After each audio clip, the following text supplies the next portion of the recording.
Você, concurseiro de todo o Brasil, é um prazer mais uma vez recebê-lo aqui em nossa companhia. Seja bem-vindo, meu amigo, minha amiga, a este site de sucesso que vai fazer de você mais um dos nossos campeões. Sou o professor Jefferson Fiel, professor de matemática e de raciocínio lógico. Na aula de hoje, nós vamos falar sobre teoria dos conjuntos, um assunto muito cobrado pelas mais variadas bancas, como vocês vão verificar na hora que nós estivermos resolvendo os exercícios, enfim, de suma importância. Então vem comigo, galera, falar sobre teoria dos conjuntos. O que seria, professor, a teoria dos conjuntos? Na verdade, as bancas usam desses nomes técnicos assim para dar uma ênfase, né, no assunto, né?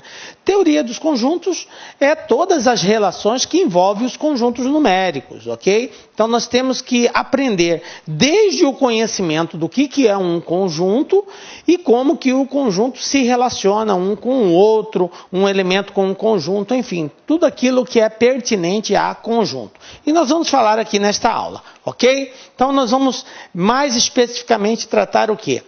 Conjuntos numéricos, vamos conhecer todos os conjuntos numéricos, é muito importante que você entenda e saiba não só quais são os elementos deste conjunto, mas como que é a sua simbologia, a sua representação.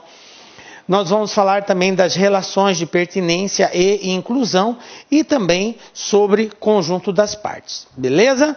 Tranquilo, né, galera? Então vamos lá, nosso assunto então é conjuntos numéricos.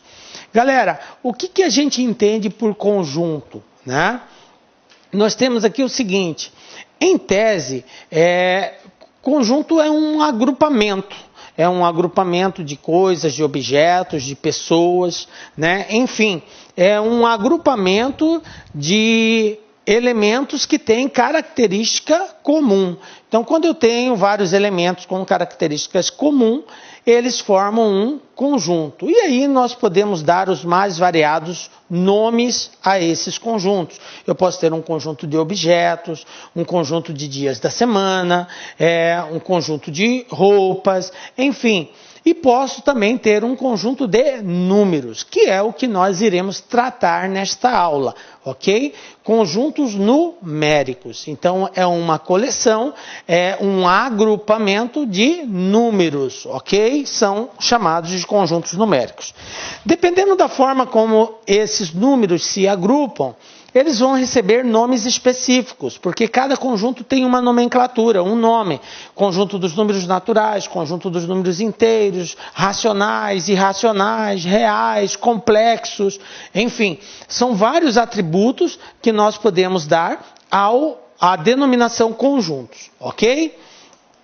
Um exemplo, né? Aqui um agrupamento de pessoas, eu tenho aqui um conjunto de pessoas, tá? Como que é feita a notação de um conjunto? Veja bem, eu tenho a parte simbólica, a simbologia que representa um conjunto, e eu tenho como, digamos assim, escrever determinados conjuntos. Então, todo conjunto escreve entre chaves, galera, ok? Veja bem, nós utilizamos chaves. Não que você não possa usar parênteses ou colchetes, não é comum isso daí, tá? A representação correta é usar chaves para nós representarmos um conjunto, ok? Então a questão de parênteses, colchetes, isso aí não é muito comum ser utilizado não, beleza? Então nós colocamos eles entre parênteses, tranquilo? A simbologia de um conjunto, a sua representação, melhor dizendo, ela é feita através de letras do nosso alfabeto latino, que vai de A a Z. Então eu posso usar qualquer letra do alfabeto para representar um conjunto. Detalhe, a letra tem que ser expressa na sua forma maiúscula, A, B, C, D e até Z, ok?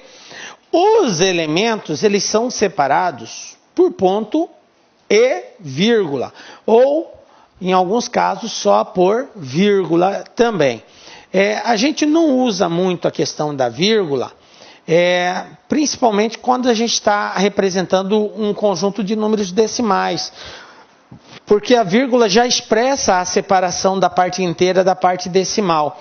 Então, se eu coloco, por exemplo, 3,5, isso aqui é um elemento só.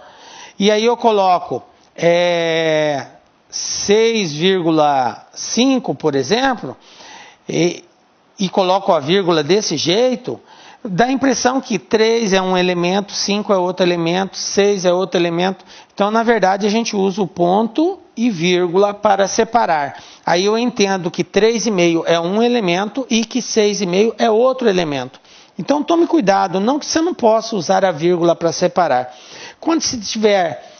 Quando nós estivermos fazendo referência a números inteiros, até podemos usar a vírgula, que não dá essa estranheza, né? A gente não fica aí com dificuldade de compreensão. Mas quando for número decimal, a gente tem que tomar cuidado. Beleza? Então, o ponto e o vírgula é, digamos assim, a forma mais adequada de nós separarmos os elementos que compõem um determinado conjunto. Né? Um exemplo, conjunto das letras do alfabeto. A, B, C, D, então está aqui, ó, A, ponto e vírgula, B, ponto e vírgula, C, ponto e vírgula, D, Y até Z, ok? Então aqui está representado nesse conjunto, que eu chamei de conjunto L. Professor, por que L? Porque eu quis. Você dá o nome que você quiser a um determinado conjunto, desde que seja uma letra do alfabeto, tranquilo? Expressa na forma maiúscula. Então A, B, C, D e tal, ok? Bom, na teoria dos conjuntos, nós não precisamos repetir os elementos. Atenção, muita atenção agora, stop, please, preste atenção aqui, galera. Muita atenção nessa observação. Na teoria dos conjuntos, não precisa repetir os elementos. Se eu tenho um elemento que tem uma frequência de aparecimento, ele aparece mais de uma vez, eu não preciso repetir. Olha só. O conjunto x, x, x, y, y, z. Se perguntar para os senhores quantos elementos tem esse conjunto, aí a pessoa vai contar 1, 2, 3, 4, 5, 6. 6 elementos, professor. Errado. Errado. Os elementos que se repetem, eu conto ele uma única vez. Não se leva em consideração a frequência de aparecimento. Ok? Então esse conjunto ele pode ser representado somente por x, y e z, ok? Eu coloco somente uma vez cada elemento. Então, a quantidade de elementos, repito, a quantidade de elementos que aparece aqui não é 6, e sim 3 elementos, beleza? Bom, ao número de elementos que tem um conjunto qualquer aí, eu chamei um conjunto Q qualquer, chamamos de cardinal do conjunto, e se representa por NQ. Ok? Então, o NQ indica o número de elementos que contém o conjunto Q. Ok? Bom, exemplo. Olha só, eu tenho aqui um conjunto A, cujos elementos são A, B, C, D e E. Seu cardinal. Então, quando o exercício fazer referência à palavra cardinal, determine o cardinal do conjunto tal. Ele quer dizer o que com isso? Ele quer que você expresse a quantidade de elementos que esse conjunto possui. Então, para nós expressarmos a quantidade de elementos que um conjunto possui, basta nós contarmos a quantidade de elementos. Então, você vai lá, conta quantos elementos possui e indica. Essa indicação representa o cardinal daquele conjunto. Então, esse conjunto A aqui, A, B, C, D, E, ele possui 5 elementos. Então, N de A, que é o cardinal de A, vai ser igual a 5.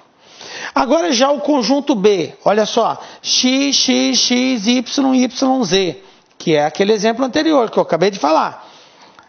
Eu tenho 3 vezes o x, 2 vezes o y, mas como nós já fizemos essa observação, eu não conto em duplicidade ou em mais vezes aquele elemento que se repete. Eu conto uma única vez. Então eu tenho um x, um y e um z. Portanto, o seu cardinal é 3 elementos. Tranquilo? Belezinha?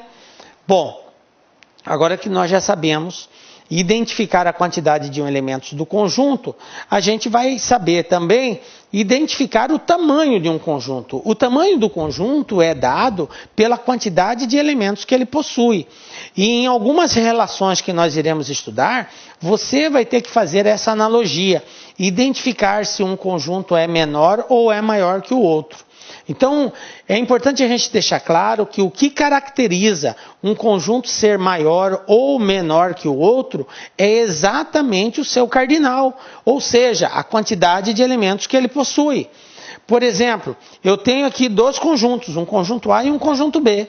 O conjunto A tem 5 elementos, o conjunto B tem 3 elementos. Se eu perguntasse para os senhores qual é o maior conjunto, o A ou o B?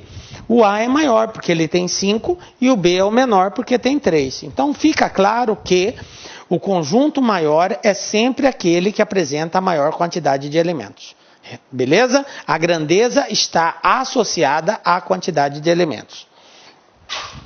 Bom, relação de pertinência, galera. Nós temos basicamente 2 tipos de relação envolvendo conjuntos: a pertinência e a inclusão. Quando nós falamos relação de pertinência, nós estamos relacionando elemento com conjunto. Quando nós falamos em relação de inclusão, nós estamos relacionando conjunto com conjunto. Então, observe que existe 2 tipos de comparação. Eu posso comparar elemento com conjunto e posso comparar conjunto com conjunto, ok? Beleza? Então, quando eu estiver comparando um elemento com um conjunto, eu utilizo as relações de pertinência. Quando eu estiver relacionando conjunto com conjunto, eu uso as relações de inclusão. Beleza?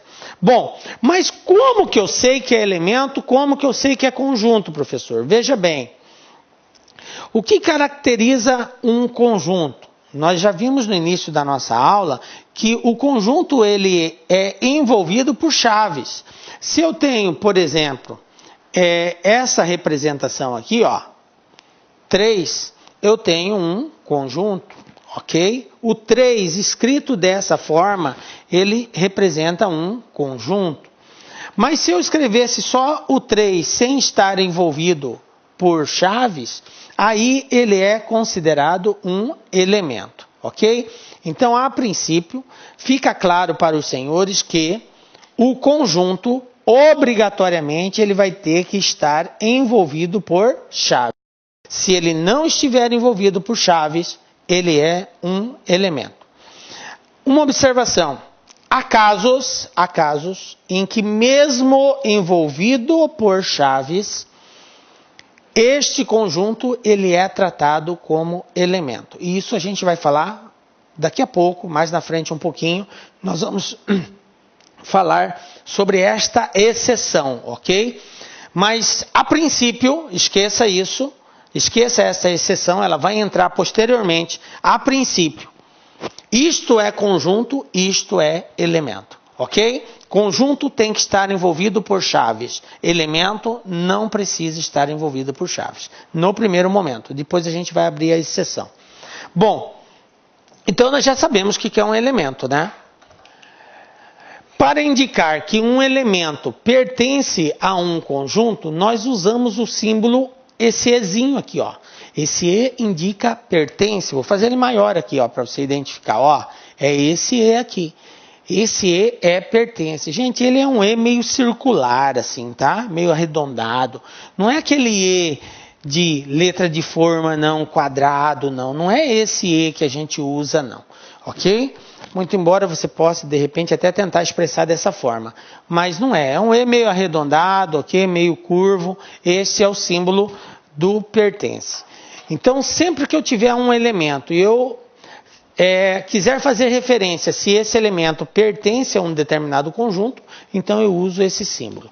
Se eu precisar fazer referência que esse elemento não pertence a um determinado conjunto, eu vou usar o mesmo E, só que agora com esta barra cortada, né? Cortando o E aqui, interceptando o E aqui, né? Então essa barrinha cortando o E indica que o símbolo quer dizer não pertence. Então eu tenho pertence e eu tenho não pertence. Tranquilo?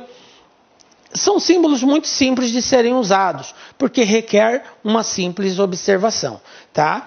Se eu tenho a seguinte situação, tenho aqui um conjunto M, 2, 4, 6, 8 e 10. Esses são os elementos do conjunto M. Aí eu pergunto para os senhores, 2 aparece no conjunto M? Aparece. Então eu digo que 2 pertence ao conjunto M. Ok? Como que a gente lê isso? 2 pertence ao conjunto M. Ok? Vamos pegar um outro aqui. 5. O 5 aparece aqui? O 5 não aparece. Eu tenho 2, 4, 6, 8 e 10. Eu não tenho 5. Então, nesse caso, o 5 não pertence ao conjunto M. E a gente lê 5 não pertence ao conjunto M. Tranquilo? Então, é aquilo que eu falei. É uma simples observação. Se o elemento que está sendo fazendo referência aparece no conjunto, eu digo que ele pertence. Se ele não aparece, eu digo que ele não pertence. Beleza? Determinação de conjuntos. Bom, galera, nós podemos escrever um conjunto de várias formas, tá? Existem várias formas de nós escrevermos um conjunto. É possível descrever o mesmo conjunto de 3 maneiras diferentes, ok? Basicamente, são 3 maneiras diferentes. Quais são elas, professor? Primeira forma de nós descrevermos um conjunto é listando os seus elementos. E esse listar os seus elementos entra dentro daquela situação, envolvido por chaves. E eu coloco entre as chaves todos os elementos desse conjunto. É uma representação muito utilizada, principalmente quando eu tenho conjuntos pequenos, né? E finitos, né? Não que o infinito não possa ser indicado, pode também ser indicado através de lista. Aí, nesse caso, nós recorremos a uma representação por reticências. E se ele não for muito pequeno, eu também posso usar reticências. Por exemplo, se eu quisesse listar todos os números inteiros, positivos, ímpares, de 1 a 100, eu poderia fazer assim, ó. 1, 3, 5, 7, 9, reticências, 97, 99. Olha só, eu estou listando aqui todos os números inteiros ímpares de 1 a 99. Observe que eu não precisei colocar todos os outros, eu coloquei reticências, porque já fica implícito qual é a sequência que está aparecendo aqui, ok? Então, isso aqui chama-se representar, descrever um conjunto através de uma lista, tá? Uma outra forma de nós descrevermos é definindo uma propriedade, tá? Então, uma propriedade. Se esse mesmo conjunto que eu escrevi aqui, eu poderia colocar x, tal que x é ímpar, é maior que 1 e menor que 99. Então, maior ou igual a 1 e menor ou igual a 99. Isso é escrever por propriedade. Depois a gente vai dar mais exemplos. E a terceira forma de representação é chamada de representação gráfica ou representação através de diagramas de Venn. Tá? De Venn justamente em homenagem a Venn. Olá, meus amigos! E aí, tá gostando da aula do professor Jefferson Fiel? Professor top de linha, professor que sabe explicar matemática como poucos. Isso que você está assistindo é apenas aí 20%, 30% da aula completa. Se você quer assistir o final dessa videoaula, aliás, você quer fazer o nosso curso chamado Matemática Total, é uma isolada nossa do Lá Concursos, uma isolada que tem todas as aulas do professor Jefferson Fiel, são aí dezenas e dezenas de aulas, o investimento é de apenas aí uma parcelinha aí de R$60, é isso mesmo, curso completo de matemática, todas as aulas do professor Jefferson Fiel por apenas R$60. Bacana, meus amigos? Prazo de acesso, 60 dias, né? Bacana, meus amigos? Então eu espero vocês aqui no LAC Concurso. Um forte abraço, fique com Deus, fui, tchau. Clique lá.